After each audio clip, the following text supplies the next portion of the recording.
grabar. Entonces, solo para confirmarles que tenemos, bueno, que como habíamos dicho, aunque las clases han sido virtuales, es importante que el examen sea presencial y ya esperamos que pronto, la segunda parte de la clase, podamos vernos cara a cara. Y la octava semana, ¿verdad? Entonces es el jueves 8 de octubre y va a ser en la sala de proyecciones el examen a partir de la 1 de la tarde.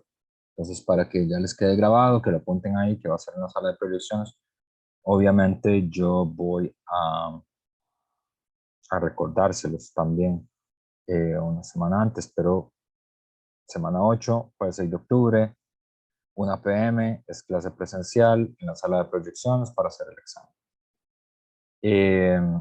La otra cosa que les iba a pedir es si podíamos hacer eso en estos primeros 10 minutos. Ustedes recibieron en su correo una comunicación del Centro de Evaluación Académica porque el profesor está haciendo los pasos para ser evaluado en régimen académico. Es decir, es el mecanismo que tenemos los profesores para avanzar en el sistema académico de la universidad. Y eso pasa por la evaluación de los estudiantes, de todos los estudiantes. Ustedes son parte de mis estudiantes. Entonces, les iba a preguntar si ustedes ya vieron el mensaje.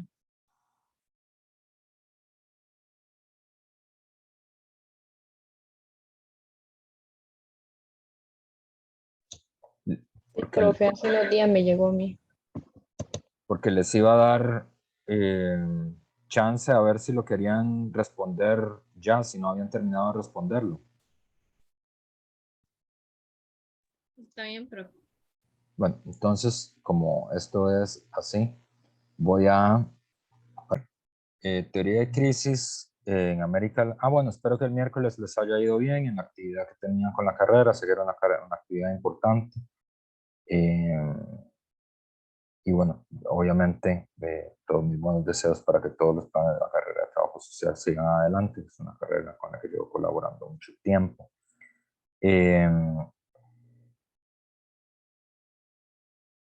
Tenemos que ver teoría de crisis en América Latina y qué es la política de Alex Kalínicos. Y aquí terminaríamos ya, digamos, con esta clase, las reflexiones más generales sobre qué se entiende por política, ¿verdad?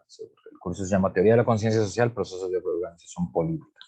Y vamos a empezar a ver después de esta clase las formas de la conciencia, las distintas formas de la conciencia que han tenido distintos movimientos sociales, empezando con una lectura que es una lectura de Ariel Hobsbawm, que se llama El bandolero social. Pero aquí vamos a hacer primero un repaso de lo último que vimos sobre Gallardo y vamos a entrar a teoría de crisis en América Latina. Entonces, podemos tener una primera definición sobre la política, que vamos a decir que es la política, ¿verdad? La política es un espacio específico de las relaciones entre grupos y clases sociales en cuanto ellos se orientan a la conquista o mantenimiento del poder social, del poder estatal, ¿verdad?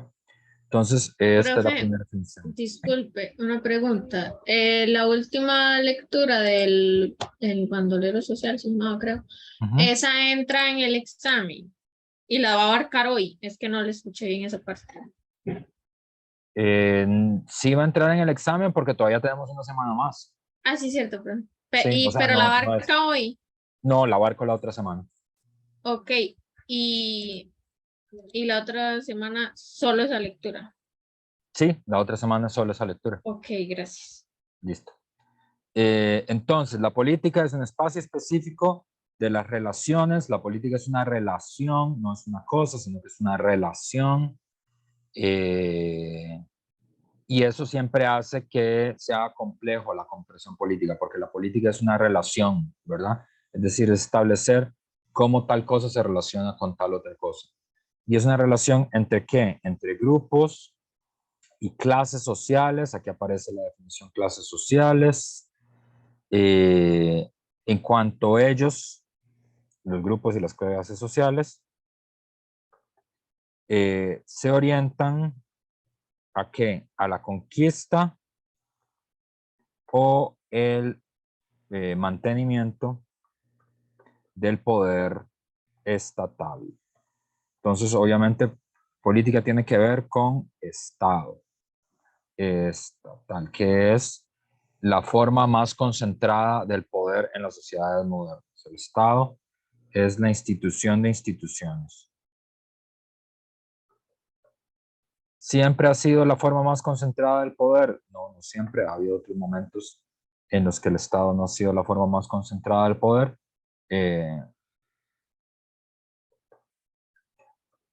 Por ejemplo, hay momentos en los que el poder del Estado se fragmenta, ya ese periodo, que es una de las características que tiene, por ejemplo, el feudalismo, que son distintos señores, digamos, locales, que tienen un poder que rivaliza con el Estado.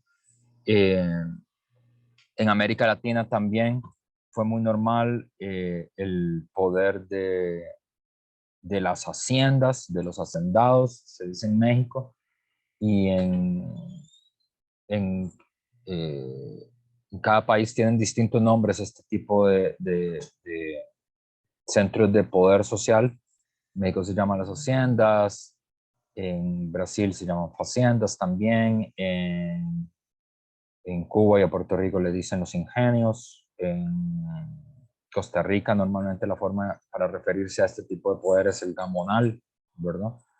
Eh, y bueno, mucha de la literatura latinoamericana está más marcada por eso. Pero digamos, la política es esta relación entre grupos y clases sociales en cuanto ellos se mantienen, se orientan a la conquista del poder, ¿verdad? La conquista del poder. ¿Y por qué el poder del Estado? Porque es la institución de instituciones, pero también porque el poder estatal es una condensación del poder social. Quien es poderoso en la sociedad es poderoso en el Estado. Quien tiene fuerza en la sociedad tiene fuerza en el Estado. Y el Estado, en tanto que institución de instituciones, es un medio que sirve eh,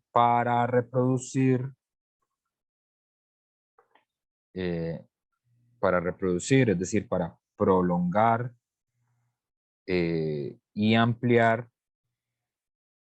eh, una forma determinada de existencia social.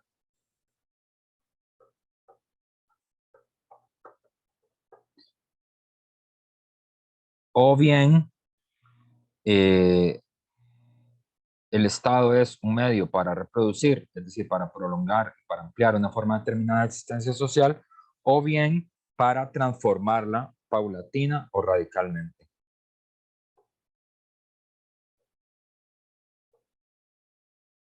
Es decir, quien tiene poder en la sociedad también concentra poder en el Estado. Y quien concentra poder en el Estado tiene un medio para reproducir, ampliar una determinada forma de existencia social de manera paulatina, si quiere paulatina, o radical, si quiere radical. Bueno, si hay las condiciones para que sea un cambio radical, ¿verdad? Entonces, esta es el poder estatal como una forma de condensación del poder social, el Estado es la institución de instituciones, el Estado también tiene la característica que no se puede olvidar, que es el Estado es el portador de la violencia legítima.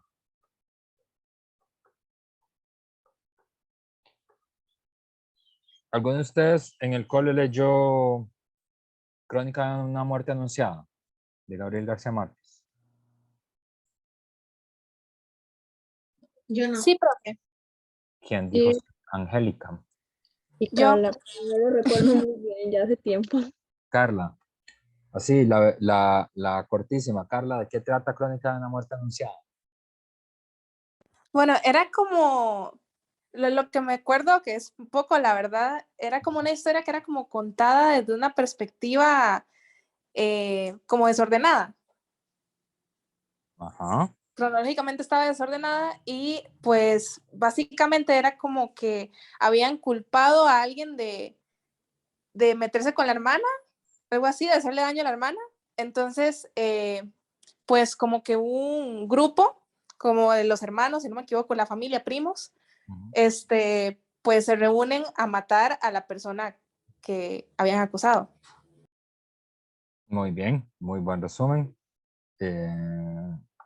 Y pueden leérselo, es una gran novela, siempre es bueno leer a Gabriel García Márquez en algún momento, sobre todo su obra principal, Cien años de soledad, que si alguna vez tienen la posibilidad de leérselo, léanselo, es una gran obra, está en la biblioteca de Tacares.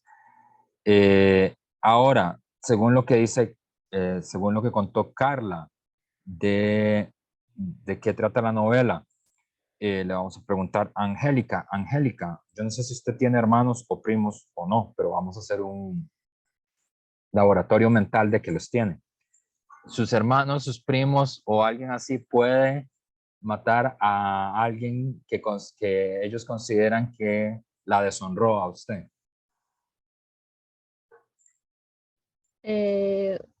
Digamos, ¿a qué se refiere la pregunta? ¿Si pueden o deben o si Si pueden. reaccionarían? Ya, probablemente, pues sí, ¿no? No sé. ¿Cómo no sabes? Te podría decir que sí, Que sí. sí pueden. Es que es lo que no, es ahí la pregunta, si pueden. Pues no, Profe, ¿puedo meterme yo? Adelante, Jancy. Puede meterse la que quiera. De poder puede, ¿no? Pero según pues la ley no puede. Va a ser culpado por eso, ¿no? Va a ser culpado por eso. ¿Pero por qué? Sí, así como narró Carla, Sí, porque eh, nuestra realidad dice que ante la ley no se puede. nuestra realidad dice que ante la ley no se puede, pero ¿por qué no? O sea, ¿por qué los hermanos de, digamos que tienen hermanos, no sé si tienen hermanos o primos, pero es una, puse Angélica porque es la primera que había en la pantalla, puede ser cualquiera, puede ser Casey o Verónica, lo mismo. ¿Por qué la ley no permite eso?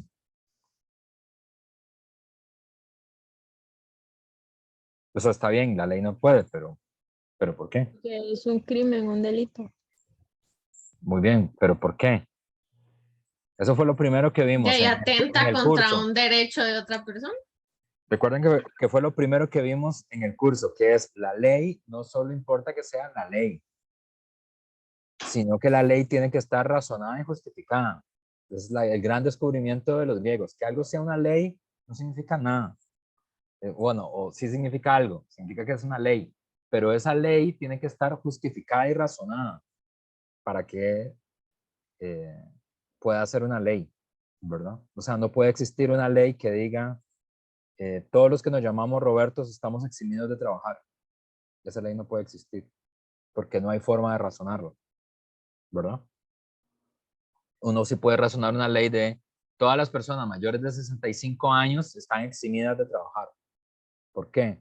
Porque a los 65 años ya han contribuido lo suficiente con la sociedad como para que sigan trabajando. Nosotros consideramos entonces que a partir de ese momento deberían, si tienen ahorros, vivir de su pensión, si no tienen ahorros, que el Estado garantice mediante una pensión solidaria que no tengan que trabajar. Ese es el razonamiento de por qué a los 65 años uno deja de trabajar, ¿verdad? O debería dejar de trabajar. Ahora, ¿por qué los hermanos de Angélica no pueden cobrar venganza contra alguien que consideran que deshonró a Angélica?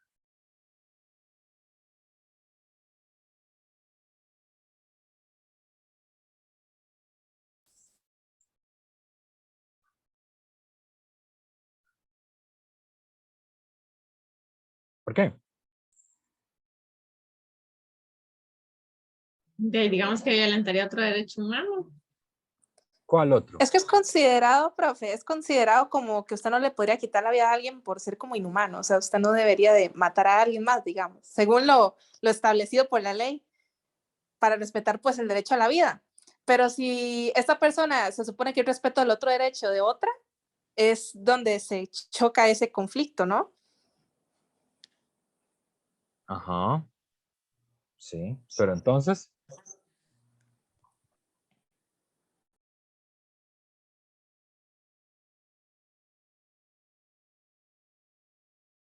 ¿por qué ellos no se pueden vengar? Hay una palomilla molestando. O por Ya eso es ejemplo, donde entra la duda, profe, porque ellos en parte hicieron, o sea, si una persona le hizo, es como, no sé si habían oído una noticia en donde unos hermanos mataron al padrastro porque encontraron al padrastro violando a la hermana. Es una circunstancia en donde chocan dos situaciones en donde se violaron dos derechos. Pero obviamente uno va a estar más impactado por la situación de la hermana, ¿no? Porque el padrastro violaría a la hermana. Entonces uno dice, ah, incluso qué dicha que mataron al padrastro porque es un violador. ok, pero entonces, ¿por qué no se puede?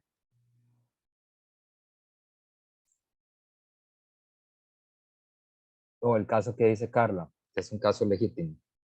O por ejemplo, que en el caso de que a ustedes las asalten y entonces en el barrio detienen al asaltante y lo linchan. Eso se puede hacer. No, profe, porque para eso hay alguien, según la ley, para que haga eso, porque ya uno no tiene la potestad, digamos, bajo el Estado de hacerlo, ¿no? Muy bien, Angélica. Fíjense esto que es muy interesante, que es el Estado. En la sociedad hay mucha violencia circulando en todas las formas, en la familia, en el barrio, en las clases, hay violencia. Pero el único uso de violencia legítima la hace el Estado. La historia de Crónica de una muerte anunciada es que es muy graciosa y es muy latinoamericana, es que los hermanos que es un pueblo lejano, perdido del interior de Colombia, y en una sociedad que estima que las mujeres deben llegar vírgenes al matrimonio, entonces hay un tipo con el que Ángela Vicario, él es el personaje principal, tiene relaciones sexuales y los hermanos y los primos consideran que ha sido deshonrada y por eso lo matan, ¿verdad? Esa violencia es una violencia ilegítima. Es una violencia ilegítima, ¿verdad? En el ejemplo que puso Carla, también es una violencia ilegítima, aunque sea atroz lo que está contando, ¿verdad? Todas esas formas, tomar justicia por la propia mano, linchar a alguien porque le robó una cartera, eh, golpear a alguien porque se acostó con la hermana, todas esas son formas de violencia ilegítima. No las puedes hacer. Es decir, las puedes hacer, pero no es legítimo que las hagas. Entonces la sociedad te castiga moralmente y legalmente también, ¿verdad? Es decir, ustedes pueden considerar que el profe de filosofía es el profesor más odioso y más repulsivo que existe en la universidad. Sin embargo, no le pueden dar un puñetazo. Pueden denunciarlo frente a los organismos que tiene la universidad, a la comisión de, no sé, dependiendo de lo que quieran denunciar, ¿verdad? Y la universidad se encarga, en tanto que representante del Estado, de ejercer la violencia, de expulsar al profesor de la universidad y de prohibirle su ingreso. Pero es el Estado el que puede hacer esa violencia.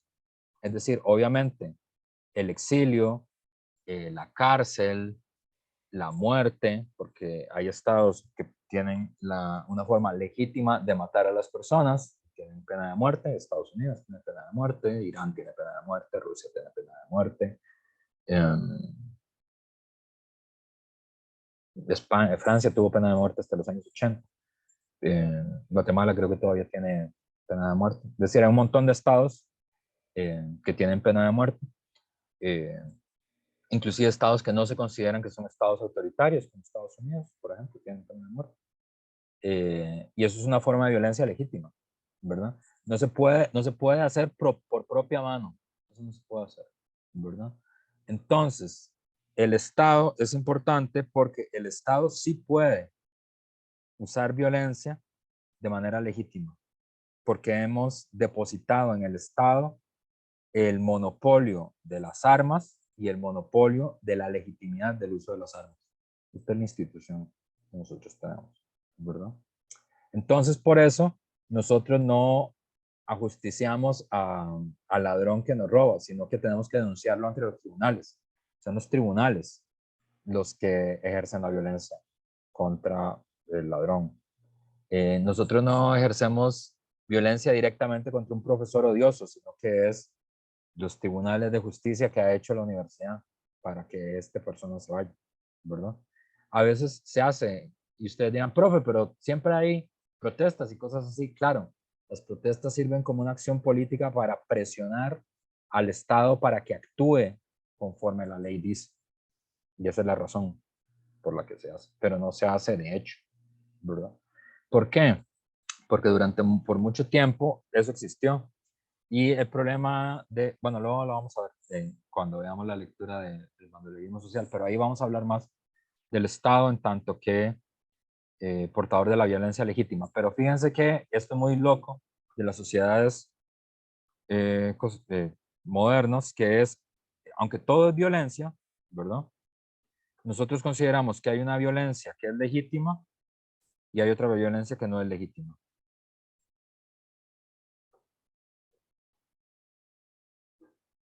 Disparar una pistola en la calle, eso es ilegítimo. Usted no puede hacer eso. Y es un delito. Y vas preso por eso. Pero organizar una guerra, eso no es un delito.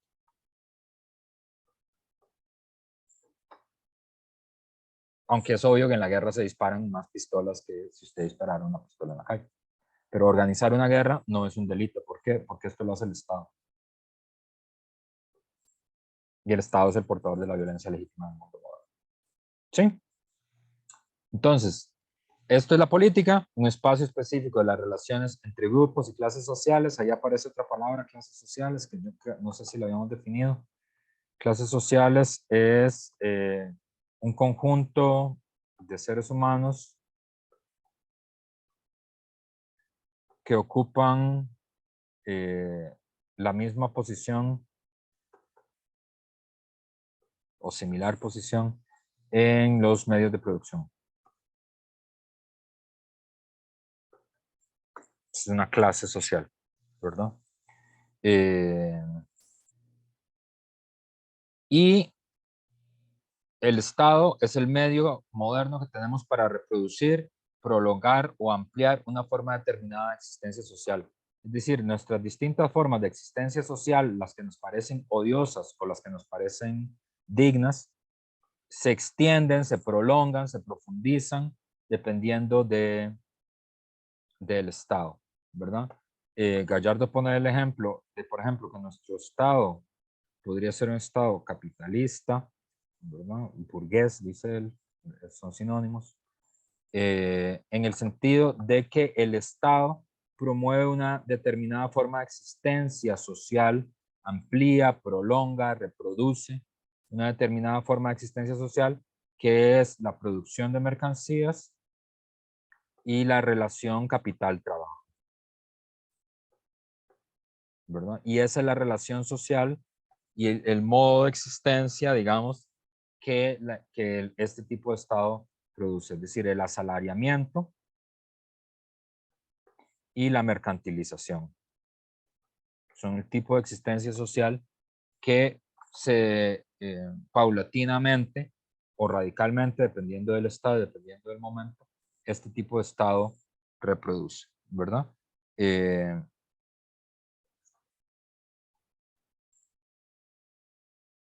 Esto vincula obviamente la relación de política con poder, y poder sería una capacidad de un grupo o clase social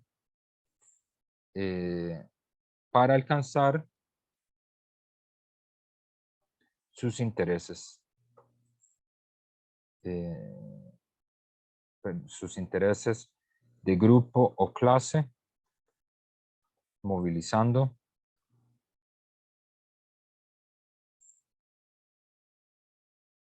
tras de ellos a un conjunto de fuerzas sociales de una sociedad dada. Entonces, ya aquí aparece una definición más científica, más teórica de Gallardo, para no caer en los estereotipos de la política, en pensar la política como la acción de un individuo, pensar la política como lo que vemos en tele, pensar la política como una representación directa de los intereses sociales, o pensar la política como una expresión puramente local de la lucha por el poder, sino que la política es esta capacidad de un grupo o de una clase social para alcanzar sus intereses de grupo, es decir, de alcanzar el poder, movilizando tras de ellos un conjunto de fuerzas sociales dadas. Y a este proceso se le llama hegemonía. Que esto es muy importante.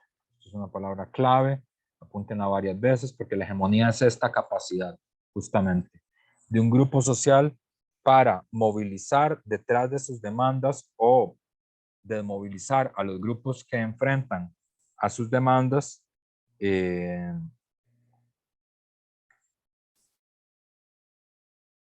para presentar sus intereses particulares como si fueran la de la sociedad entera o la de la inmensa mayoría de la sociedad. Esta capacidad para movilizar a otros en beneficio de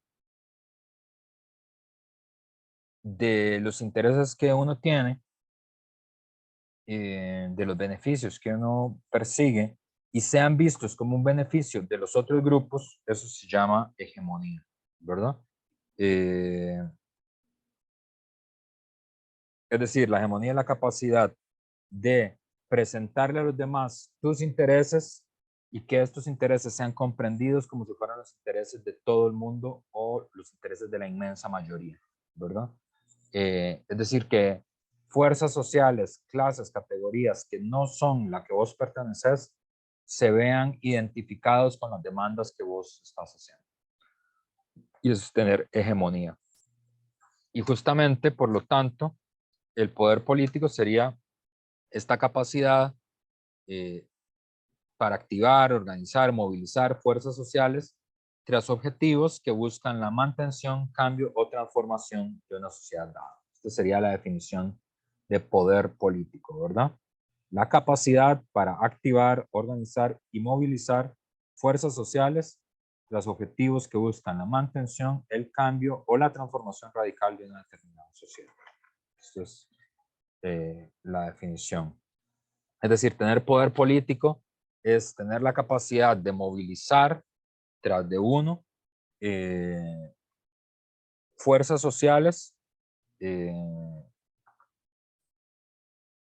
tener la capacidad de activar, movilizar fuerzas sociales en pos de los intereses y los objetivos que uno tiene, ¿verdad? Y eso se llama hegemonía. Quien tiene hegemonía tiene poder político, ¿verdad?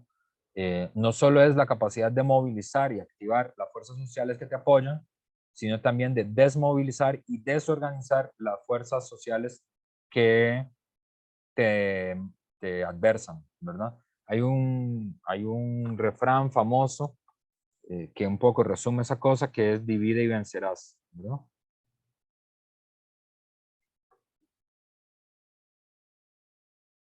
Que lo que quiere decir es quien está en el poder tiene la capacidad de preservarse en el poder, pero sobre todo porque tiene la capacidad de dividir a quienes a quienes le hacen frente. Tiene la capacidad de movilizar, desorganizar, desactivar la movilización social de las fuerzas sociales, ¿verdad? Aquí aparece otra cosa importante: las fuerzas sociales son los verdaderos sujetos de la política. Es decir, los sujetos de la política no son los individuos, los sujetos de la política no es Rodrigo Chávez o Luis Amador o Sofía Guillén, ¿verdad? Es decir, no son individuos los que son sujetos de la política. Los que son sujetos de la política, los que realizan la política, son las fuerzas sociales, que son este conjunto, esta articulación de... Hay bichos molestándome mientras doy clases. Este conjunto, esta articulación de clases, capas, grupos sociales que se movilizan para conseguir objetivos políticos. Es decir, Yancy no es una fuerza social, Angélica no es una fuerza social, Carla no es una fuerza social. ¿Por qué? Porque ellas son individuos, ¿verdad? Una fuerza social sería el movimiento estudiantil, ¿verdad? Es decir, si ustedes tienen articulado una categoría social, los estudiantes, y ustedes logran que se movilicen por objetivos políticos, ¿verdad? Que no les recorten el presupuesto, que les den más becas, que echen al profe de filosofía, que, no sé, que hagan una piscina en el recinto de Tacares, los objetivos que tengan, ¿verdad? Pero logran movilizar a la población en ese sentido. Y además logran desmovilizar a los rivales, ¿no? Logran desmovilizar al profesor de filosofía, logran que el rector se pelee con el vicerrector, que el presidente pierda legitimidad y se pelee con la asamblea legislativa. Es decir, eso es tener capacidad política, ¿verdad? Poder político.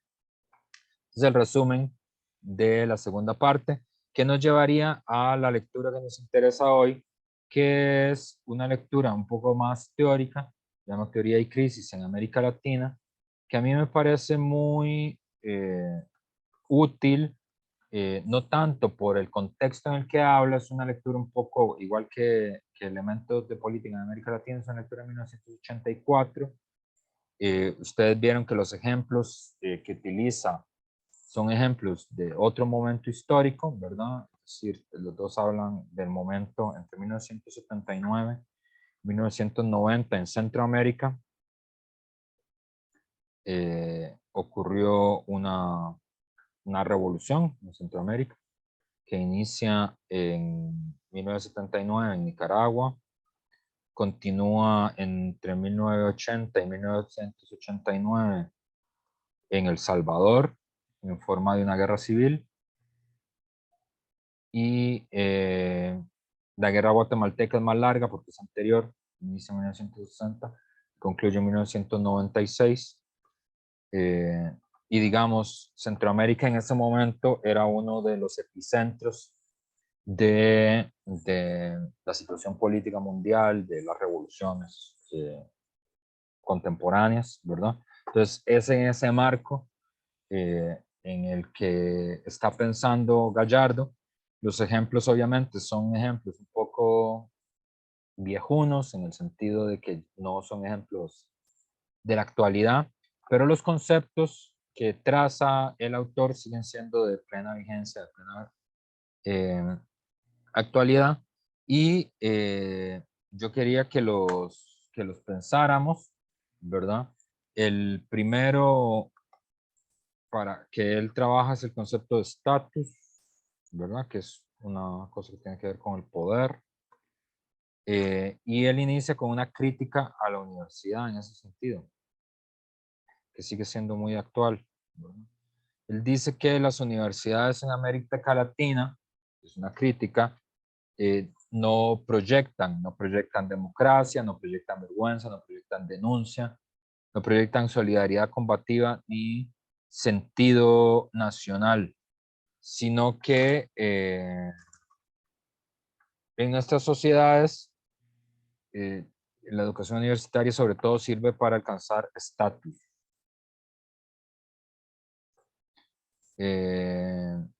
Y alcanzar estatus significa para agallar de una forma de delincuencialidad contra otros hombres específicos y más en general contra todas las formas de ser humano, ¿verdad? Entonces, él tiene aquí un diagnóstico sobre América Latina en general, que es un diagnóstico político, pero esto es importante porque ustedes están llevando este curso no en Nueva York, no en Tokio, no en París, sino que están llevando este curso en América Latina, en Costa Rica. Y hay que hacer un esfuerzo para pensar las cosas desde América Latina. Y en América Latina no es, digamos, la zona más pobre del mundo, pero sí hay un acuerdo bastante general, o sea, hay muchos analistas latinoamericanos y hay muchos analistas sobre América Latina, y hay muchos latinoamericanos y latinoamericanas, pero hay como un acuerdo general con todas las diferencias de opinión que tenemos sobre América Latina, que hay como dos características que todo el mundo está de acuerdo que son características que tienen que ver con América Latina, o sea, son características de América Latina.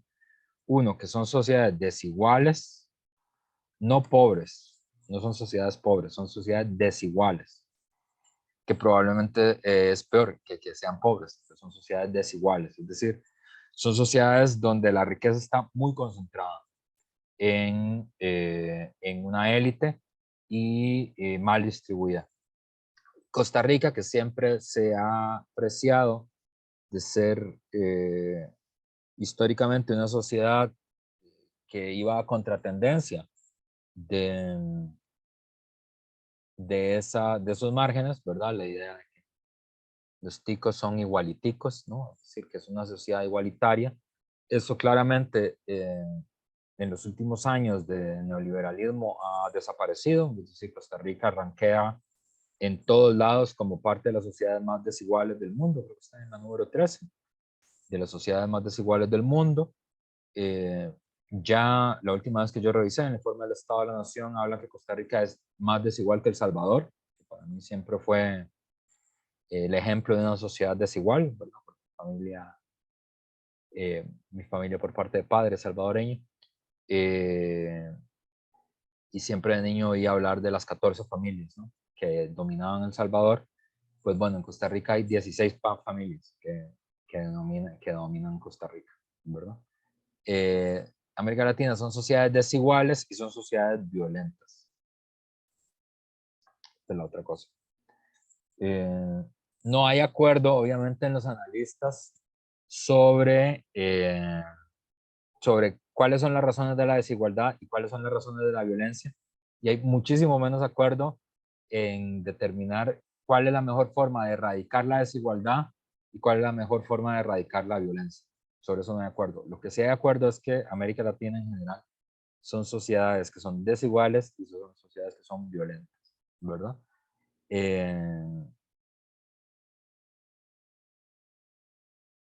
Violentas en todo el amplio sentido del término, o sea, no solo violencia política, digamos, persecución o presos políticos o violación de la libertad de prensa y de opinión, sino violencia social en general, digamos, violencia en el barrio, en la escuela, en la familia, en las carreteras, ¿verdad? Que son sociedades violentas, ¿verdad? Y dentro de estas normas de desigualdad está el estatus. El estatus. Que es, digamos, si de la clase social nosotros podemos decir que la clase social está asociado a una forma especial de prestigio social que es la propiedad de los medios de producción,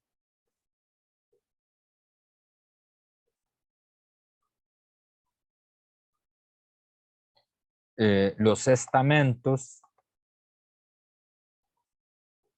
que no son clases sociales, sino que son grupos y categorías que están unidos no por la propiedad de los medios de producción, no por el lugar en los medios de producción como las clases sociales, sino que están unidos por el estatus.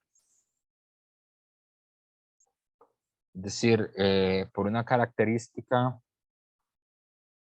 de orden cultural normalmente, no solamente, superestructural sería más correcto decir, que les da privilegio y trato especial. ¿Ustedes han oído la expresión lleno como el perro del cura? ¿Alguna vez han oído esa expresión? No, Sí, Sí, sí lo han oído. Estoy lleno como el perro del cura. ¿Nunca lo han oído? Solo Yancy.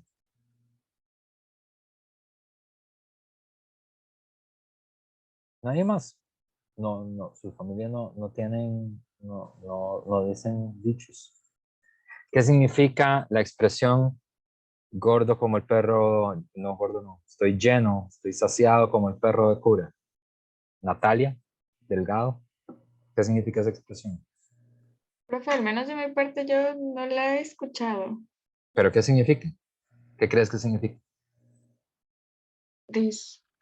No sé, supongo que como tienen mucha, mucha plata le dan a... Es que no sé cómo pensarlo, la verdad. Supongo es que como el perro hasta ¿Por qué no dicen estoy lleno como el perro de estudiante de trabajo social? Tal vez porque no tenemos la misma condición económica, por decirlo así. ¿Por qué no se dice lleno como perro de campesino?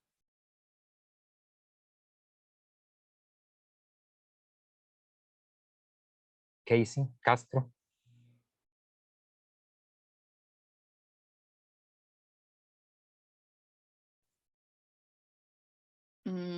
Supongo que, pues por eso que decía Natalia, porque no están en las mismas condiciones. Tal vez es privilegiado, supongo.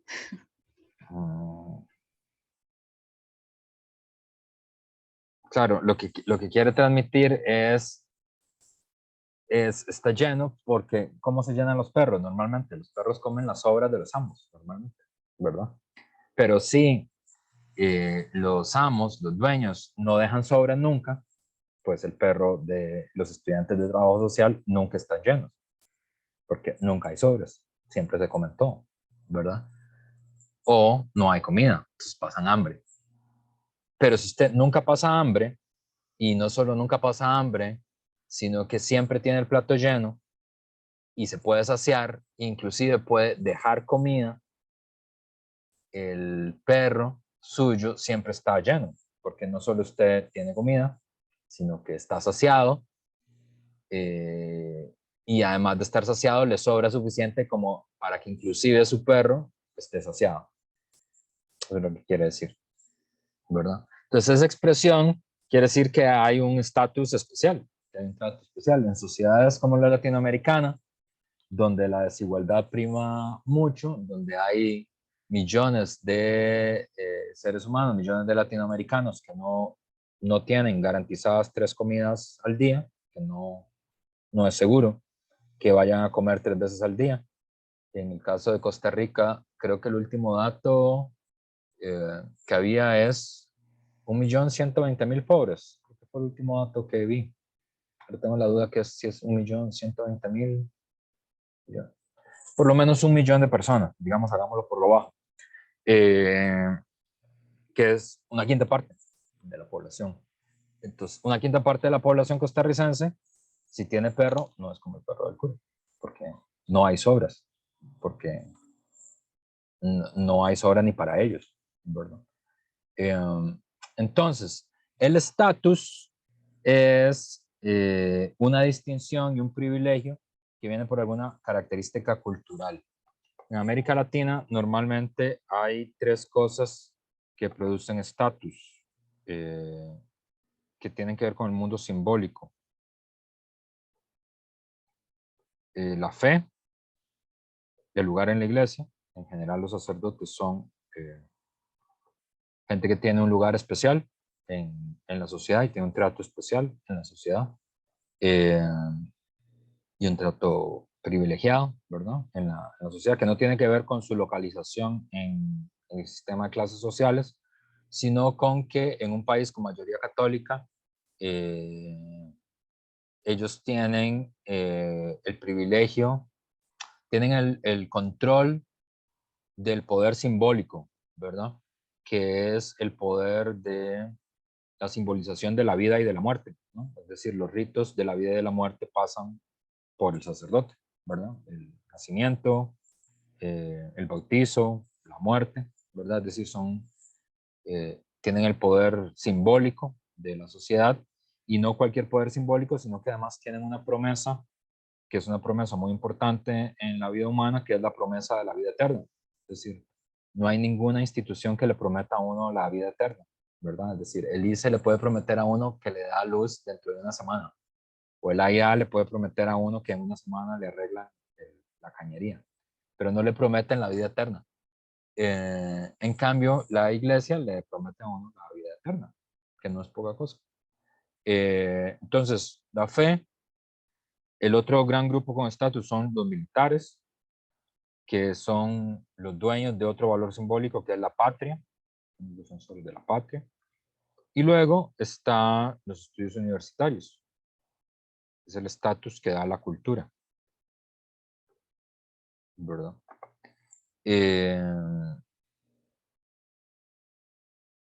Y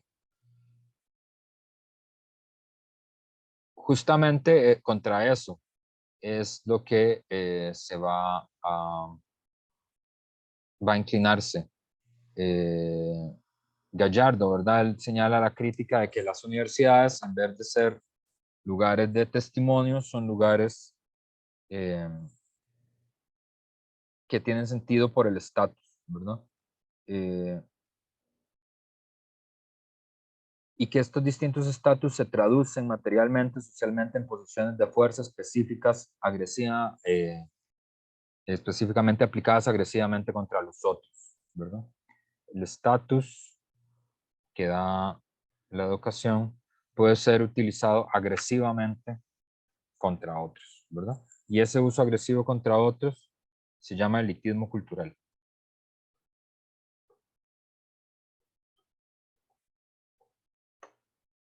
Que fue particularmente intenso y particularmente desagradable durante el gobierno de Carlos Alvarado. El Partido Acción Ciudadana tenía muchos elementos de eso, ¿verdad? Esa idea de tener el mejor equipo, tener la gente más preparada, ese tipo de argumentación, son argumentos que tienden a ser elitistas culturales, ¿verdad? Porque tienden a menospreciar el valor de las personas sin educación universitaria.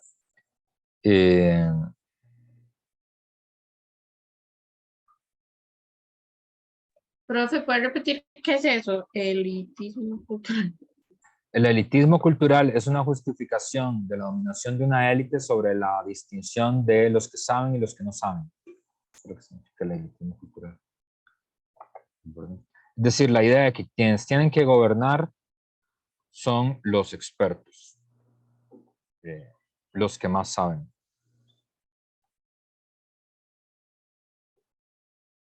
los más preparados. Ese tipo de argumentos, que son argumentos tecnocráticos, se llama elitismo cultural. Y es una forma de usar el estatus en contra de los demás, ¿verdad? Porque es una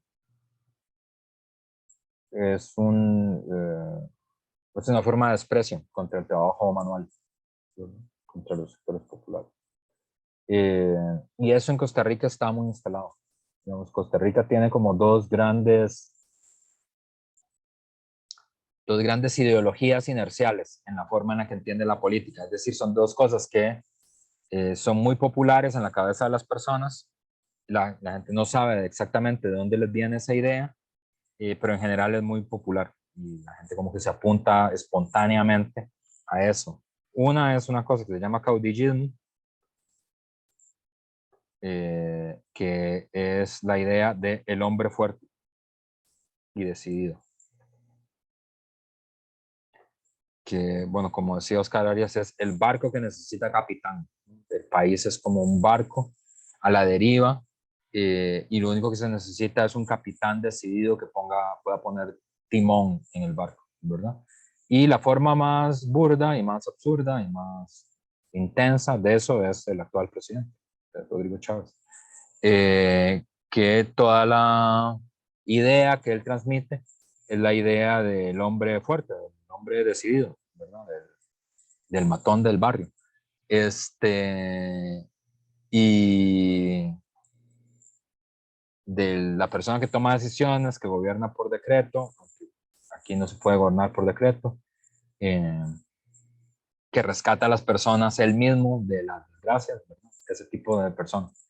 Entonces, digamos, eso, la popularidad que actualmente tiene el presidente golpea mucho sobre ese sentido común compartido que tienen los costarricenses, que es, debe gobernar el bravo, el hombre decidido, ¿verdad? El caudillo. Y con el caudillo usted no tiene una relación política, usted lo que tiene es una relación de amor y odio.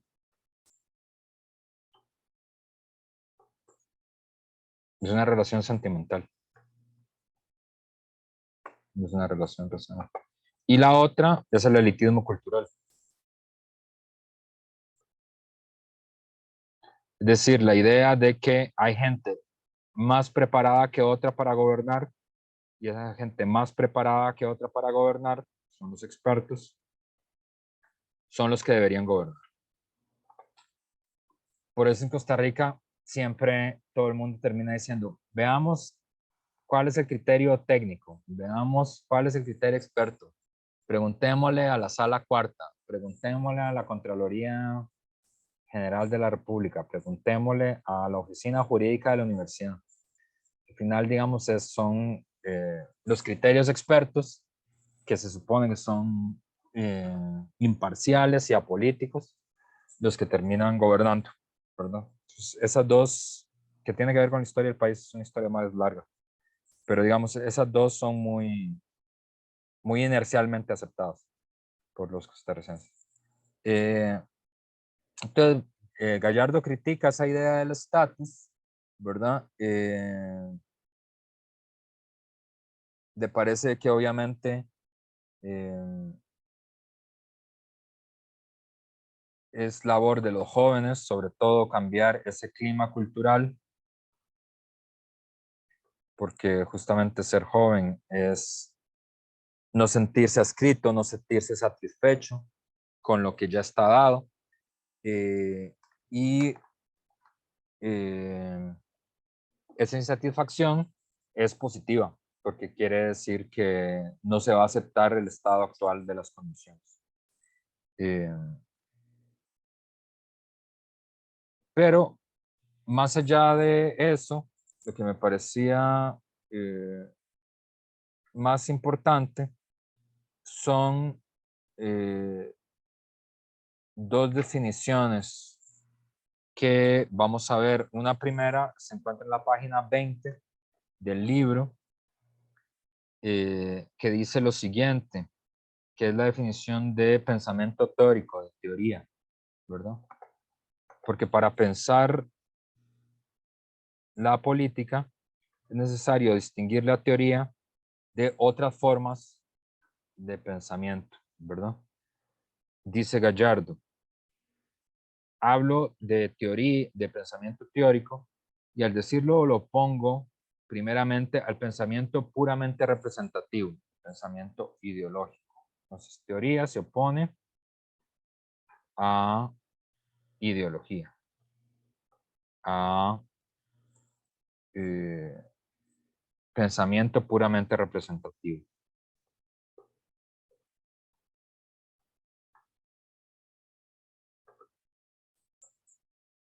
Sigo en página 20. hablo de pensamiento teórico y al decirlo lo pongo primeramente a pensamiento puramente representativo, ideológico.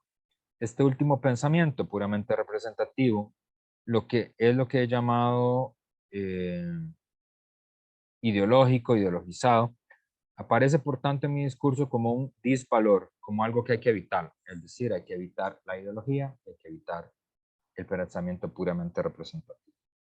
Cuando digo representativo, quiero enfatizar en un pensamiento que tiende a moverse sobre la base de imágenes, y estas imágenes bloquean o impiden o distorsionan el acceso a conceptos, a las construcciones mentales más profundas que entregan un conocimiento efectivo. Es una forma epidérmica de conciencia, es una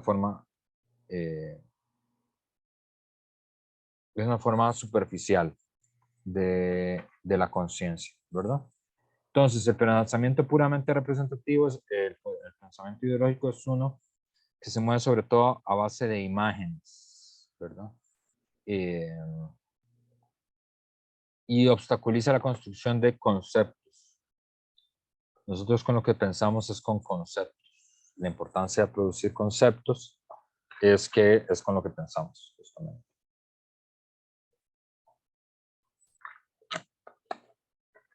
Elio Gallardo en una clase, alguna vez hizo una broma que a mí siempre me pareció muy chistosa, pero también muy atinente, porque él contaba que polemizando con un señor, con Guillermo Malabasi, con otro filósofo, es un señor muy conservador, Malabasi le decía que él no veía la lucha de clases, ¿verdad? Que la lucha de clases es un concepto de la tradición marxista, de que existen clases sociales, es decir, grandes grupos de seres humanos que están ubicados en la misma relación con los medios de producción, y también que estas clases sociales luchan entre sí por la distribución del plus producto social, que en el caso de la organización capitalista de la existencia es la lucha por la plusvalía. Pero entonces Gallardo le respondió que es obvio que él no veía la lucha de clases porque la lucha de clases no se ve, la lucha de clases se piensa. Entonces que uno puede ver a un señor con un megáfono, o puede ver a una señora con un cartel, o puede ver a una señora que parece campesina entrando cortando el alambre de púa de una finca. Eso es lo que uno puede ver. Pero la lucha de clases solo se puede pensar, ¿verdad? ¿Por qué? Porque es un concepto y los conceptos se piensan, digamos, no se ven. Uno puede ver, no sé, una puerta, ¿verdad? O un megáfono, o un alambre de púas, esas son las cosas que uno puede ver. Pero pensar es otra cosa. Entonces, él defiende la idea de la teoría versus otras formas de pensamiento puramente representativo o solo movilizado por las imágenes. Justamente porque bloquean la posibilidad del concepto. ¿Sí, José? Profe, haciendo tal vez como un análisis abstracto, este pensamiento, este pensamiento teórico se puede también como analizar desde la postura del mito y del logos, digamos, más hacia que el logos se relaciona como a este pensamiento teórico que haga la redundancia, los conceptos, como usted lo mencionaba, se piensan, se racionalizan y no se dejan llevar como, pues, llamémoslo como por la parte mítica o como por lo aparente, ¿verdad? Que es la ideología. Sí, justo. El ejemplo está perfecto. De hecho, tal cual. Hay una relación también entre, obviamente, la distinción entre logos y mitos. Claro. El pensamiento mítico está metido dentro de la ideología y es un momento es un pensamiento que se moviliza sobre todo a través de imágenes. Digamos, lo que nos atrapa de los mitos son las imágenes del mito, ¿verdad? Pero no nos permiten construir conceptos, es decir, representaciones más adecuadas de lo real para comprender la realidad y en esa medida poder transformarlo, ¿verdad? Entonces sí, está perfecta el ejemplo, pues muy bien.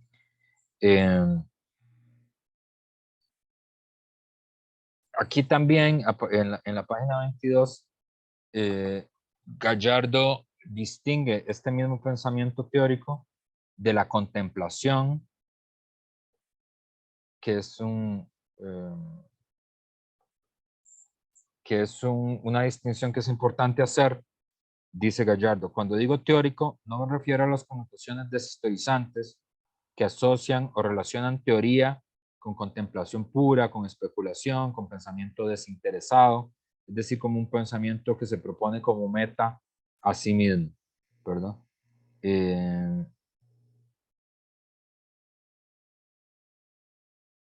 Dice más adelante: ha enfatizado este sentido débil de la noción de teoría cuando ridiculiza la torpeza práctica de los sabios que viven ensimismados en sus pensamientos, ¿verdad?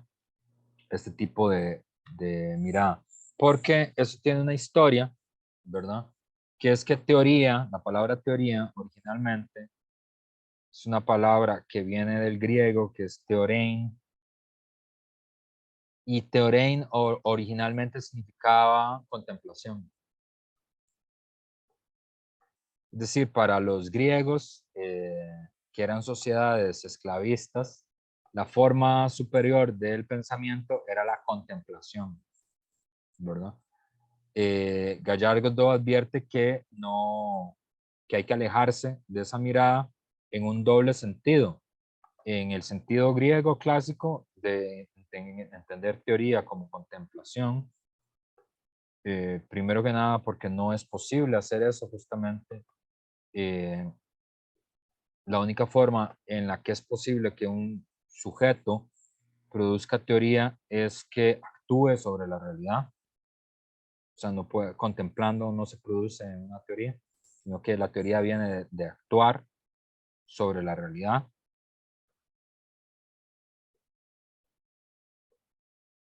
Ustedes, digamos, podrían generar una teoría de la educación universitaria, ¿verdad? O sea, ¿qué significa la educación universitaria? ¿Cómo la universidad, cómo está dirigida? ¿Qué características tiene? ¿Qué representa en la sociedad costarricense? ¿Cómo la deberíamos transformar? Es decir, tener una teoría sobre la universidad, siempre y cuando actuaran en ella. Actuaran como estudiantes, actuaran en tanto que mujeres, o en tanto que jóvenes, o en tanto que estudiantes de trabajo social, o en tanto que militantes de la asociación de estudiantes, o en tanto que activistas políticos, pero tienen que actuar en el mundo de esto que quieren entender, ¿verdad? Tienen que experimentar el mundo.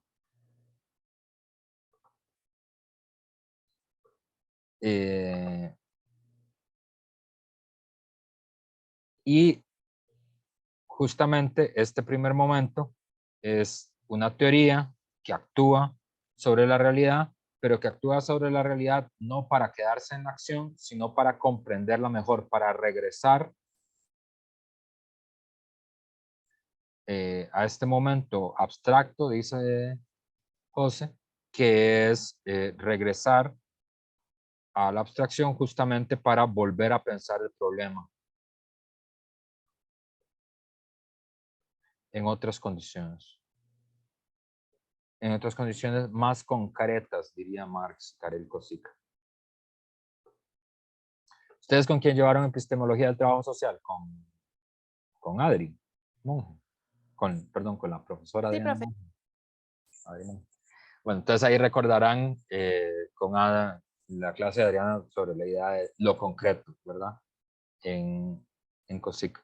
Entonces, hace la advertencia Gallardo que la teoría no significa contemplación, es decir, una teoría política no significa que usted no participe de la lucha política. De hecho, mala teoría sería que usted no participa de la lucha política. Tiene que participar de la lucha política para tener una teoría más afinada, pero tampoco hay que aceptar el estereotipo, que esto es muy normal que uno use este tipo de estereotipo, que es decir, eso puede ser real en la teoría, pero no es así en la práctica. ¿Han oído esa frase?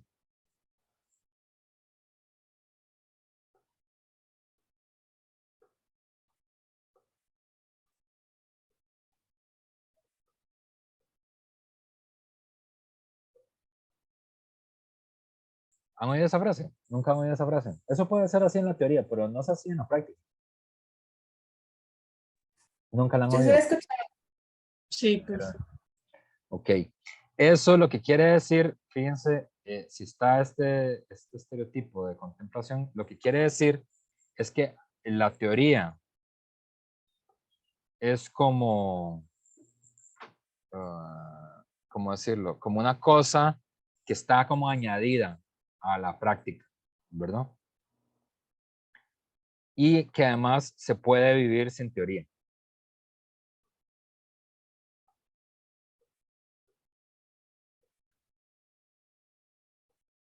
¿Verdad? Eso es lo que quiere decir un poco. Eso puede ser real en la teoría, pero no es así en la práctica, ¿verdad? En el sentido este de que la teoría sería algo como inútil, como abstracto, como alejado de la realidad. Y todo esto tiene un nombre que se llama empirismo o pragmatismo, que también es una filosofía, es una epistemología, es una ideología también. Que lo que quiere decir es, si algo sirve en la realidad, entonces eso es suficiente para aceptar que eso que yo digo es correcto, ¿verdad? Es decir, si ustedes arreglan la ducha con una media, ¿verdad? Digamos que la ducha de su casa está goteando y ustedes le amarran una media y deja de gotear, entonces, si alguien les dice, vean, pero es que las duchas no se arreglan amarrando medias, eso usted necesita cambiar el estuche y cambiar el grifo, revisar las cañerías, así es como se hace. Ustedes le dicen, no es verdad, eso puede ser verdad en la teoría, pero no en la práctica, porque yo la arreglé con una media, ¿verdad? Y es verdad que ustedes lo arreglaron con una media, pero la media no sirve para arreglar duchas. Y a largo plazo,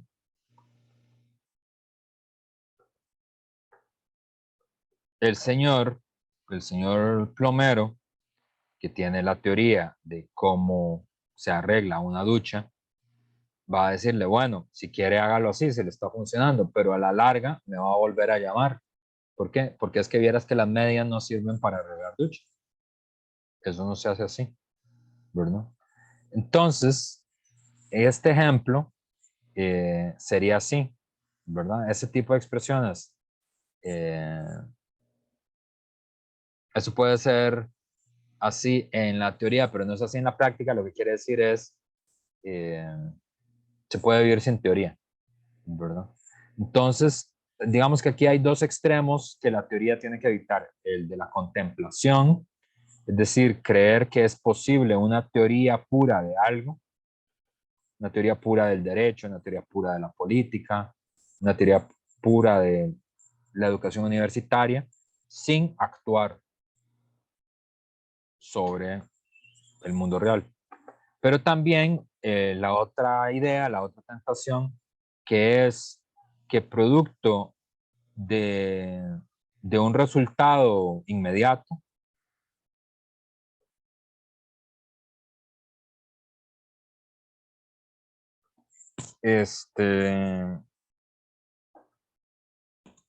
producto de un resultado inmediato o de una situación inmediata,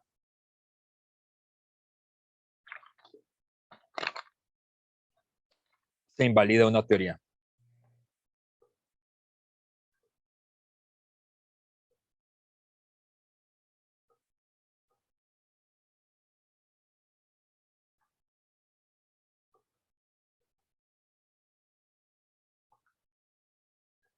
¿Por Creo que qué? puede repetir, perdón, la de la contemplación.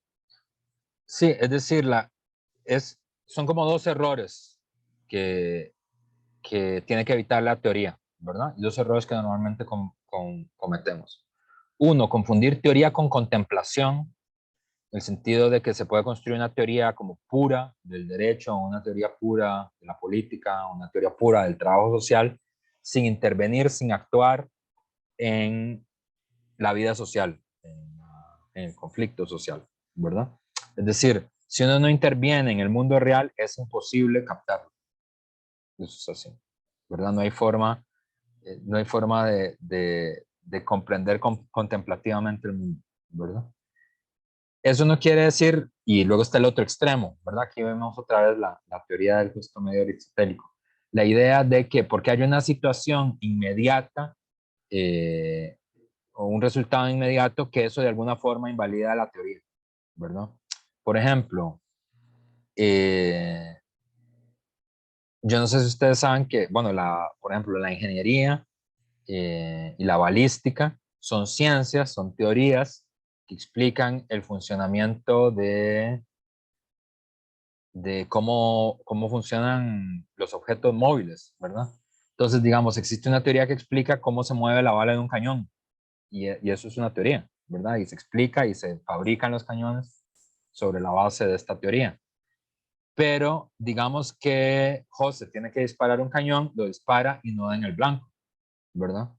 Y de eso José deduciría, o al revés, José no sabe de balística, no sabe de ingeniería, agarra el cañón, lo dispara, da en el centro de eso y dice, ve, es que para esto no se ocupa teoría, ¿verdad?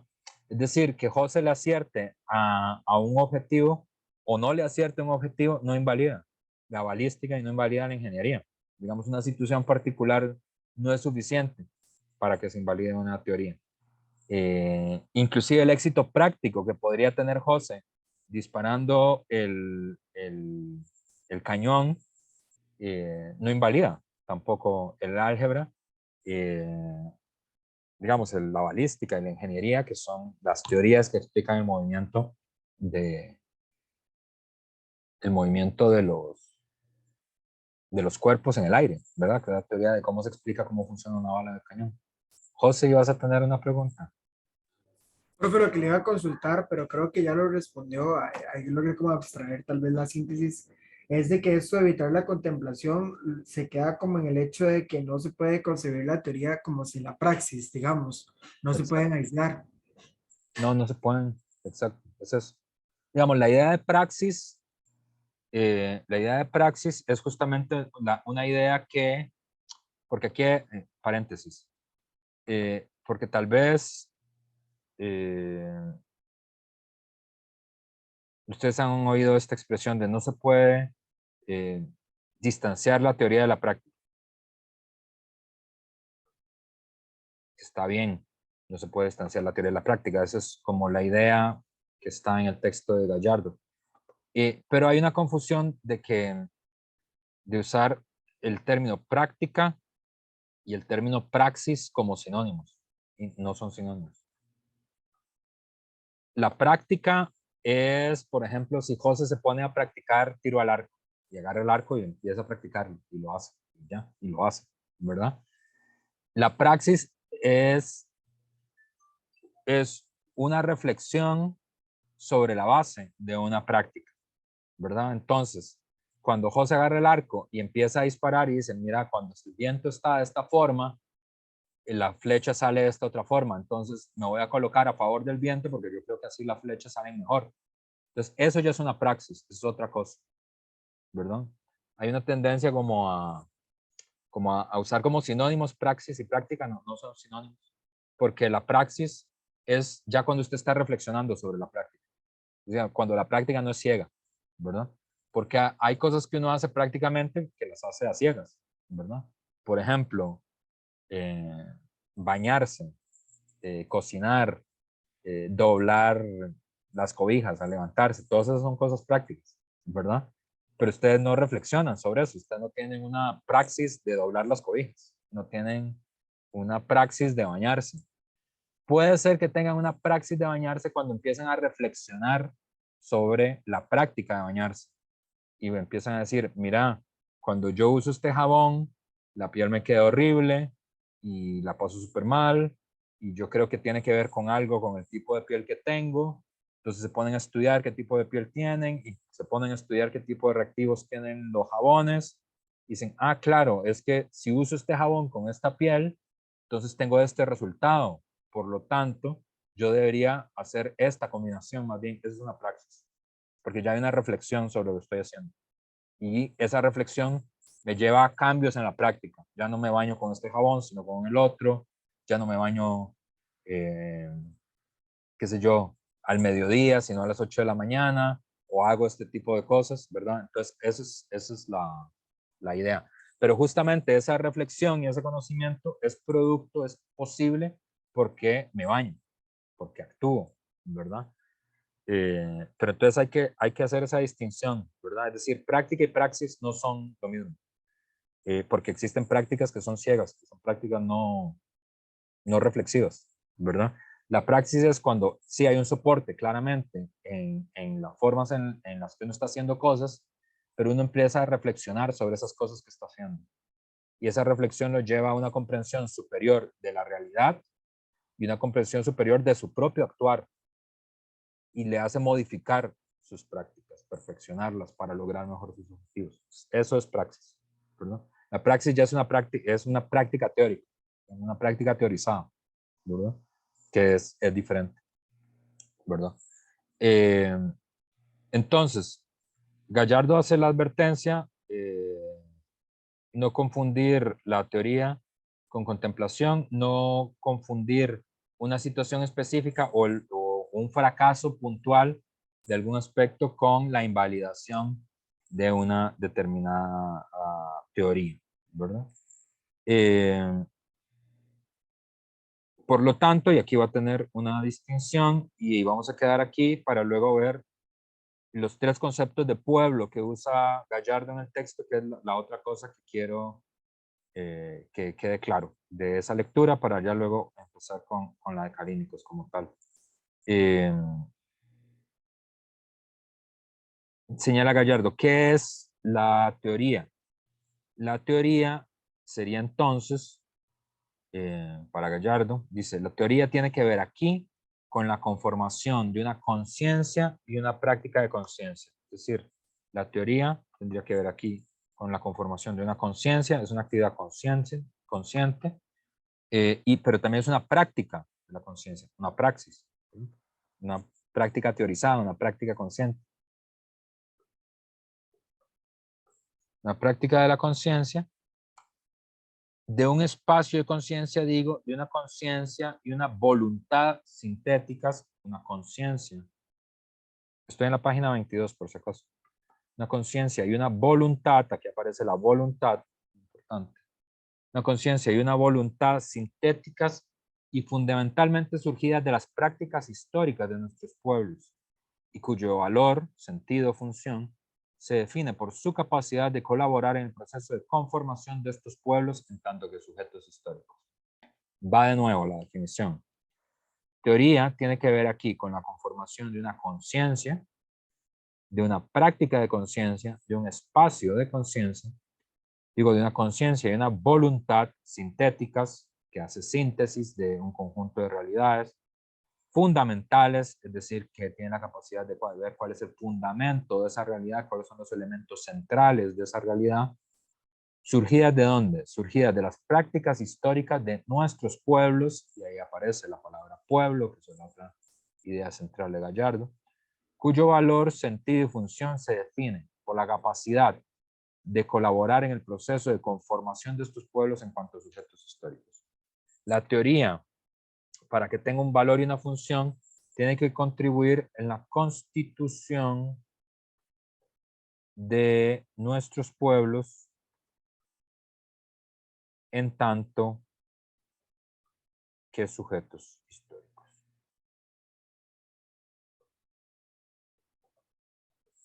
¿Ok? Entonces, esta sería la primera parte de la clase. Todavía falta una parte de teoría y crisis en América Latina, que tiene que ver con los tres conceptos de pueblo que vamos a ver en la segunda parte de la clase. Entonces, son las 2:36, hacemos un corte para merendar y regresamos a clases a las 3 de la tarde para ver las partes de las lecturas que nos hacen falta.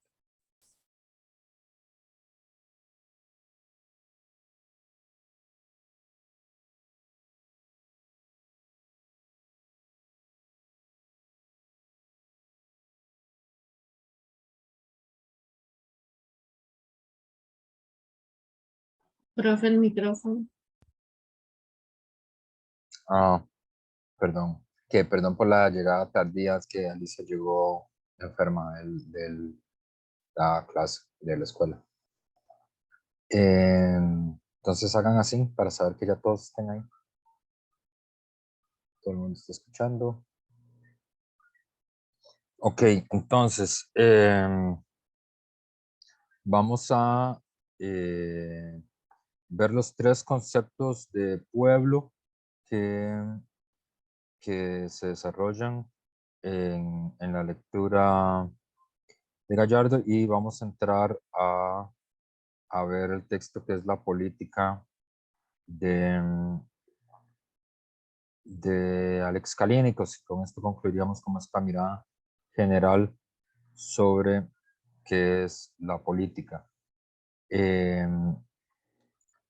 A la altura de la página 22 y 23, que son las más importantes, a mi entender, de esa lectura, o las que yo quisiera que le pusieran muchísimo más atención, Gallardo habla de, bueno, y esto es importante para comprender, bueno, tanto teoría política como, como en teoría de la ideología, esta palabra pueblo, ¿qué significa? ¿Verdad? Que es una palabra muy usada en política.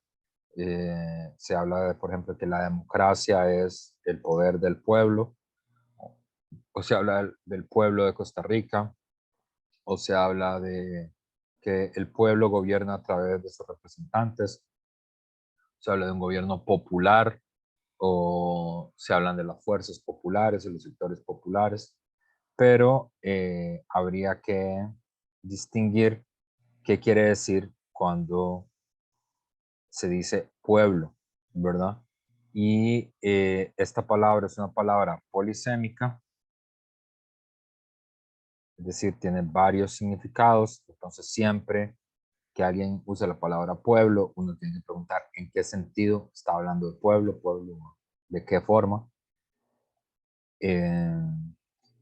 Y además de polisémica, tiene una carga ideológica muy fuerte, porque tiene una carga valórica positiva.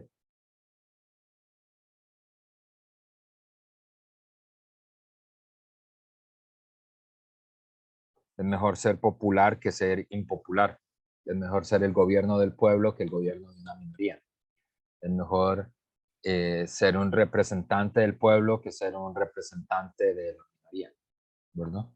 Entonces, Gallardo reflexiona en esta lectura sobre el concepto de pueblo, y en realidad habla de 3 conceptos de pueblo, ¿verdad?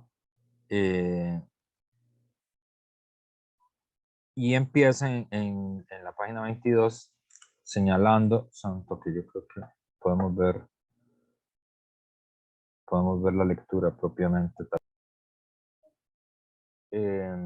Ay, mira, estaba sin grabar.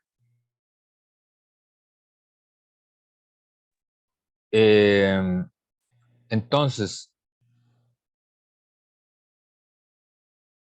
uno de los principales errores es no relacionar la política con patrones más amplios de desigualdad social. La suposición básica de que el Estado es un Estado imparcial sobre la cual existen distintos grupos de presión que actúan sobre el Estado. Esa es, por ejemplo, la interpretación que ustedes pueden ver en un libro clásico de ciencias sociales que está en la biblioteca, que se llama Los grupos de presión en Costa Rica, que está escrito por el expresidente de la República, por Óscar Arias Sánchez, que es un cientista político, por cierto, es su tesis de licenciatura, creo. Y ahí él concibe el Estado como un Estado imparcial y que tiene que equilibrar los distintos grupos de presión que hay en la sociedad. Kalínicos se inclina más bien por entender el poder estatal como una forma concentrada del poder social, donde evidentemente el trabajo, la cultura, el acceso, el estatus, el poder económico, el poder de la propiedad y del acceso se configuran como tal en el Estado. Es decir, el Estado no funciona de manera imparcial porque justamente el poder social facilita que uno tenga acceso al Estado. Y la ausencia de poder social dificulta las posibilidades que uno tenga acceso al Estado y por lo tanto que sus agendas y sus intereses sean escuchados por los representantes del Estado. Entonces, para Kalínikos, la teoría no debe encontrar una justificación moral o jurídica del ejercicio del poder, debe entender los procesos sociales que generaron y que sostienen las instituciones y las prácticas.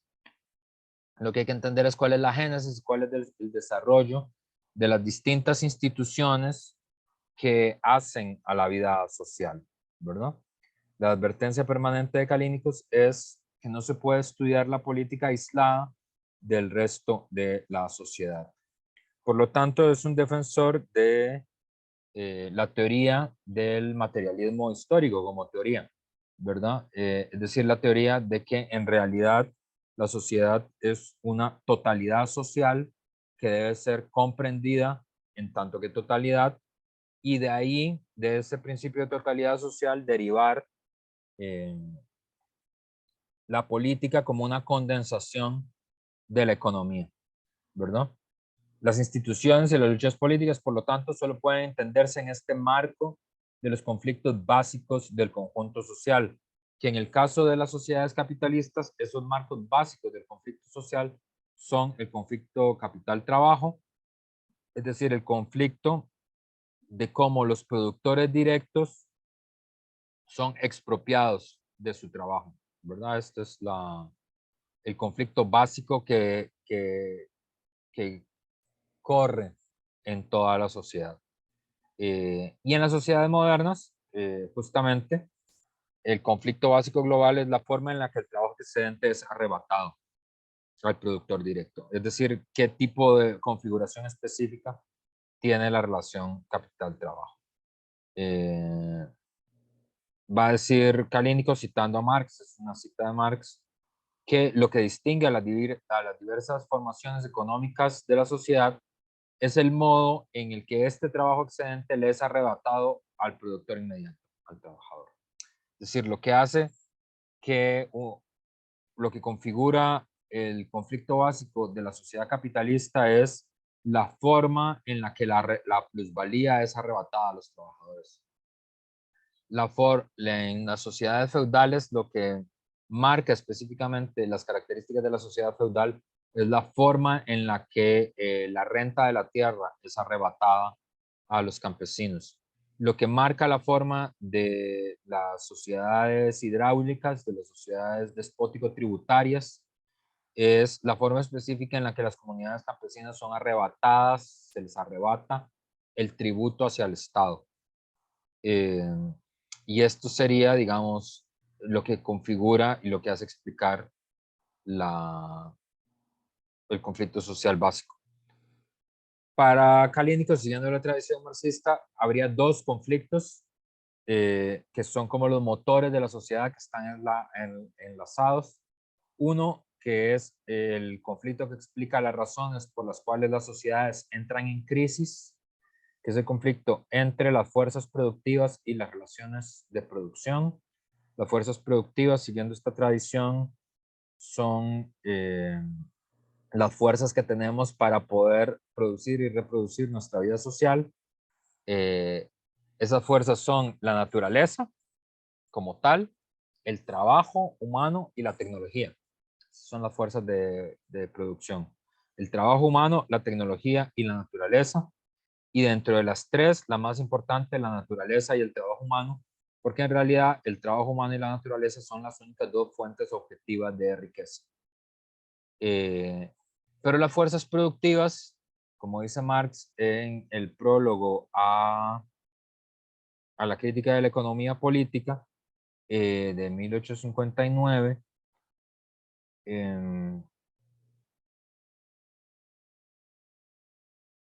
señala que cuando hay un momento en todas las sociedades en la que las relaciones de producción chocan con las fuerzas productivas. Para ser más específico, una forma de las relaciones de producción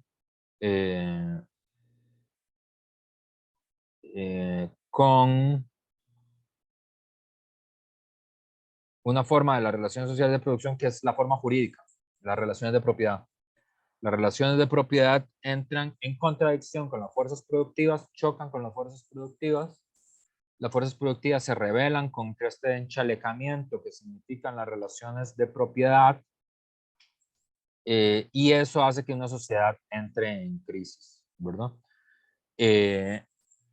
Ustedes son muy jóvenes, pero por ejemplo, en los últimos, no sé cuántos años, hemos tenido múltiples crisis, la crisis del 2008, la del 2009, la crisis del 2011, la del 2019, la del 2021.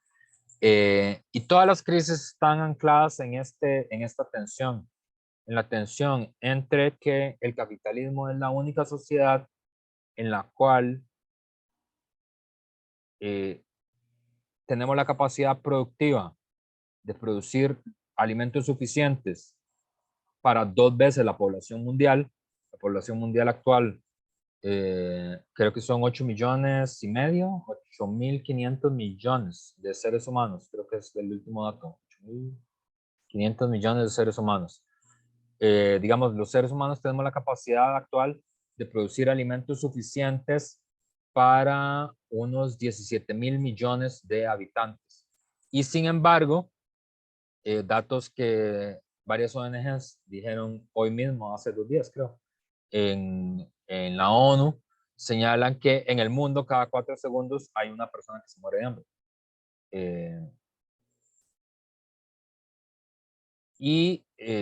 Deben haber unos 350 millones de personas hambrientas en el mundo, ¿verdad? Es decir, de personas que mueren de hambre. Entonces, ¿cómo es que hay exceso de comida y gente que se muere de hambre, ¿verdad?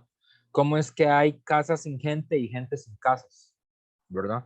Y es justamente porque hay un choque entre las fuerzas de producción, es decir, en nuestra capacidad de control de la naturaleza, de tecnología, de productividad del trabajo, es decir, en las condiciones modernas de la técnica, del control de la naturaleza y de la tecnología, fabricar una casa y tener una casa es rapidísimo.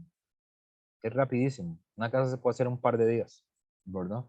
Y sin embargo, esa capacidad técnica y de control de la naturaleza contrasta con centenares de miles, millones de personas que no tienen casa, ¿verdad? Porque esas casas chocan con las relaciones de producción, con las relaciones de propiedad, ¿verdad?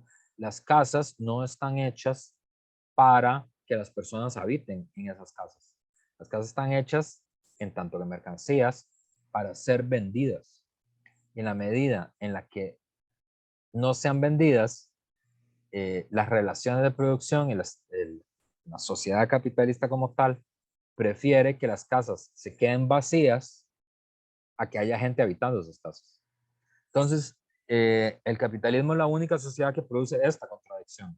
La contradicción que hay entre la creciente fuerza de las fuerzas de producción, la creciente productividad humana, la creciente productividad que viene de la asociación del trabajo, del desarrollo tecnológico, del dominio sobre la naturaleza, y las relaciones de propiedad que priman, digamos, la propiedad privada de los medios de producción sobre las necesidades de la existencia humana. Y todas las crisis que hemos vivido, todas están asociadas a esta tensión, ¿verdad? Por eso la crisis del 2008 era una crisis producida por casas sin gente y gente sin casas, ¿verdad? Es decir, la crisis del 2008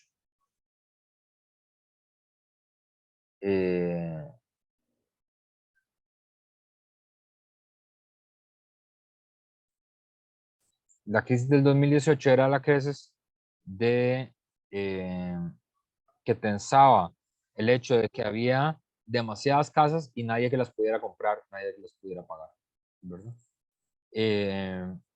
Igual la crisis del coronavirus que ustedes vieron era la tensión entre países que tenían la capacidad para comprar 3 veces la cantidad de vacunas de su población. Países como Canadá y como Estados Unidos tenían la capacidad, tienen todavía la capacidad de tener 3 veces su cantidad de población en vacunas, y había países donde la cantidad de vacunación no superaba el 8% de la población. Entonces hay miles de vacunas que se desperdician en un polo contra millones de personas que no tienen acceso a ninguna vacuna, ¿verdad?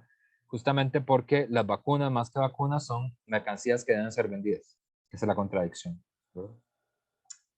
Y la otra tensión es la tensión entre la lucha de clases, ¿verdad? La lucha entre el capital y el trabajo por la extracción de plusvalía, que lo veremos con más detalle en el movimiento obrero.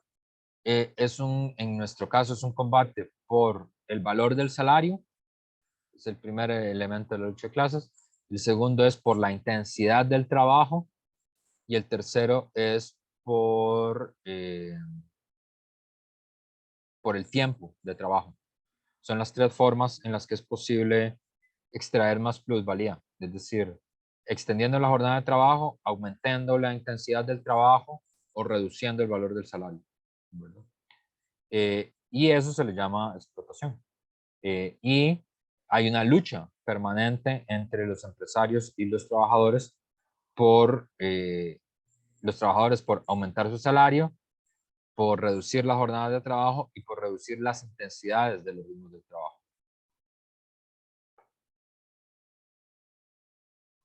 Aquí luego, ya para ir terminando, Kalínikos polemiza contra 2 visiones. Denme un segundito. Kalínikos polemiza contra 2 miradas que él considera equivocadas de la política. Albert Weil, que Albert Weil considera que la política son toma de decisiones racionales. Es un modelo basado en la idea del rational choice, selección selectiva.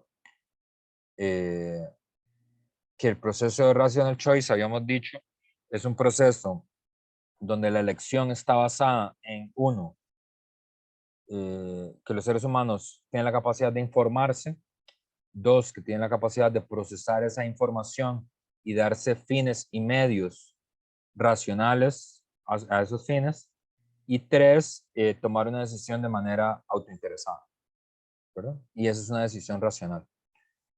Habíamos hablado de la teoría del rational choice aquí, ¿o no? No habíamos hablado de eso. Bueno, esa es la teoría del rational choice. Cuando la teoría del rational choice, cuando normalmente el sentido común de nosotros habla de que los seres humanos somos racionales, quiere decir 3 cosas. 1, capacidad de informarse, de tomar información del medio. Es decir, si ustedes salen que informarse no quiere decir ver telenoticias, ¿verdad? También ver telenoticias es informarse, pero informarse quiere decir la capacidad de tomar información del medio. Si ustedes salen por la mañana y está nublado y está lloviendo, es muy raro que ustedes salgan en vestido de baño a la calle. ¿Por qué? Porque van a pasar frío. Entonces, hay algo como no racional en que ustedes no puedan captar esa información del medio. O que hace mucho calor y ustedes van con una sueta de doble ancho a Tacares, digamos. Algo como no racional, porque quiere decir que ustedes no captaron la información que está en el medio, ¿verdad? Luego, que ustedes pueden tener fines y medios. Es decir, si ustedes tienen el fin de pasar este examen, este curso, y no se presentan a ninguna de las clases y luego llegan a reclamar al profesor de que por qué se quedaron, el profesor consideraría, y la mayoría de ustedes consideraría, que ese es un comportamiento no racional. ¿Por qué? Porque si el fin era pasar el curso, el medio era venir a las clases. Entonces sería muy raro que usted no se hubiera dado los medios adecuados para el fin que usted necesitaba. Entonces eso nos parece un comportamiento irracional.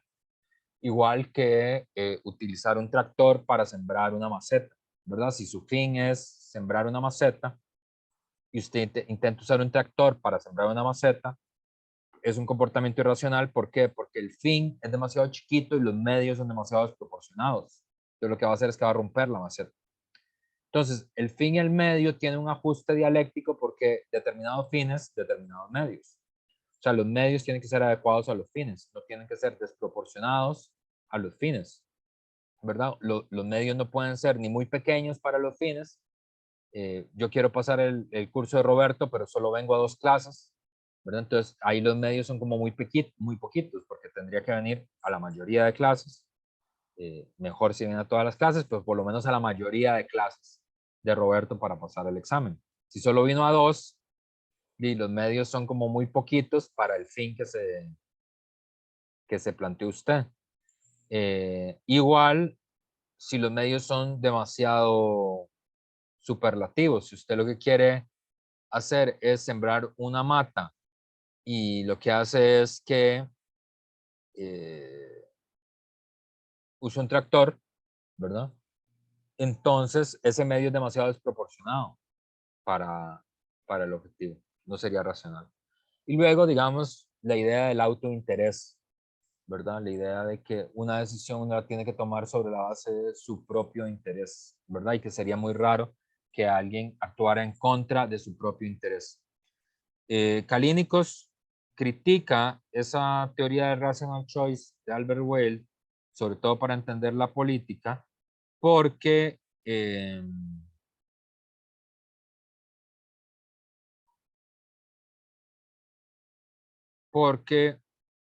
en la elección política, por ejemplo, tiende a haber conflictos de intereses, tiende a haber conflictos entre el mundo público y el mundo de lo privado. En la elección política, la fuerza y la coerción son parte distintiva de la actividad social. A veces uno toma una decisión por miedo, por coerción del medio, ¿verdad? Por miedo a la coerción social, digamos, por el peso que tiene la coerción social en la toma de decisión, o por miedo en el sentido más estricto, de que me da miedo que alguien me haga daño si tomo otra decisión, ¿verdad? Entonces, la fuerza y la coerción son un elemento permanente de la lucha política, que hace que muchas personas tomen decisiones que puedan parecer irracionales, pero es que son decisiones marcadas por la fuerza, ¿verdad? Y luego la desigualdad de poder. La política no es un territorio, digamos, neutro donde uno pueda elegir libremente las circunstancias en las que uno toma la decisión, sino que hay una sociedad con un poder social que está concentrado en el poder del Estado, y ese poder está desigualmente desarrollado, desigualmente distribuido entre los distintos grupos, y esa desigualdad de poder es clave para la lucha política. Justamente porque el Estado, como habíamos dicho, es en última instancia el monopolio legítimo de la fuerza y de las armas. Ya para terminar con esta segunda lectura, Kalínikos critica a Adrian Lefwich, que considera, siguiendo el modelo de la economía neoclásica, que la política es el uso y la distribución de los recursos. Y lo que señala Kalínikos es que el uso y la distribución de los recursos en una sociedad varía según la posición de los grupos en los individuos en las relaciones sociales de producción. Es decir, la capacidad para usar y distribuir los recursos no es igual, no es pareja en la sociedad, sino que está determinada por cuál es la localización que tiene esa persona o ese grupo de personas en las clases sociales, ¿verdad? Entonces, esta sería, digamos, la lectura de Kalínikos. Me falta una parte que la vamos a terminar de ver tal vez al inicio de la otra clase. La otra clase vamos a ver el bandolero social, que sería ya el primer movimiento social, y vamos a ver propiamente movimientos sociales y las formas de conciencia de los movimientos sociales, pero quisiera que viéramos un poco esto de los ejercicios mentales de los que habla Kalínikos, para que se entienda cuál es la crítica de Kalínikos a esta forma de entender la justicia. Entonces, bueno, vamos a quedar aquí y